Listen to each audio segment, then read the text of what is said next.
Guys, alam nyo ba? Nakita nyo yung fish na yan?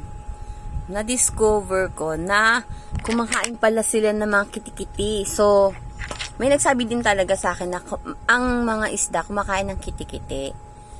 So, yun, okay pala siya. So, pag may alaga ka palang isda, tapos nandun sa labas or may nakita ka dun na timba, lagyan mo ng isda mo.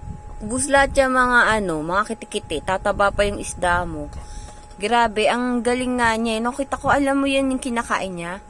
Kitikiti po yan. Kaya medyo malabo yung tubig kasi kumuha ako ng kitikiti sa labas. Alam mo yung kitikiti, yung itlog ng lamok. So yun, yung nakita ko, napansin ko, isa lang nag-experiment nga ako. So may isa akong isda dito. Angelfish to, ayan. Medyo malabo kasi yung tubig gawa ng yung tubig na yan, galing yan sa labas na may kitikiti. So yun, nakita ko na kinakain niya po yung kitikiti. At saka, ayan, kitikiti po yan. Hinahabol niya yung maliliit na, hindi niyo man makikita.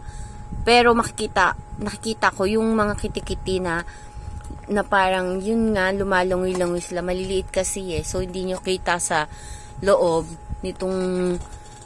nitong bottle. Actually, bottle lang kasi to. Hindi siya totally aquarium. Na nag-experiment nga ako. So, nakita ko na ang galing talagang yung mga kitikiti na napakarami kong nakuha kanina. Ayun, inubos niya. Kinain ng isda. So, maganda din pala yung isda, no? So, kung may isda kayo sa bahay, actually, sila yung kumakain ng kitikite. So, mawawala ng lamok sa bahay nyo kasi inuubos pag nangitlog agad yung lamok, panigurado, uubusin ng isda. So, ang galing pala, guys. Pagkain pala nila yun. 'Di ba? Ang galing, 'di ba? Yung creation ni God. Kung paano nabubuhay yung mga isda.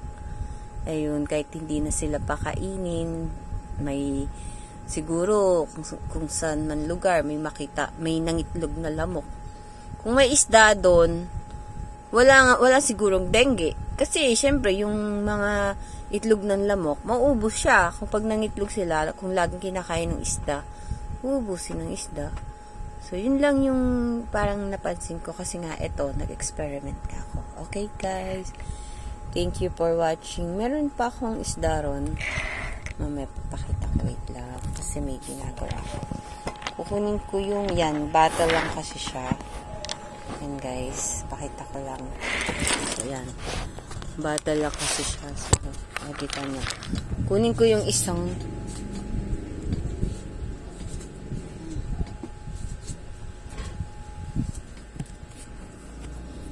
ayan, nakita nyo yung bottle. So, dalawa na yung bottle. Ito yung isa pa. May mga isda rin ako dito. Ayan. Hindi ko pa yan napakain. So, ito malabo siya gawa ng may galing nga siya sa labas na may kitikiti. Kitikiti yung itlog ng mga lamok. So, kinain niya guys. Ang galing.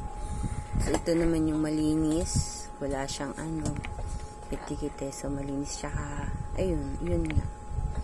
Maliliit lang yung isda ko.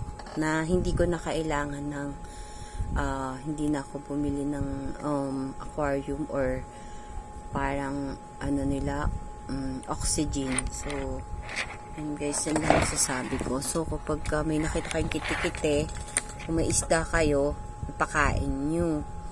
Yun lang masasabi ko. Ayan. So bye bye, thank you for watching.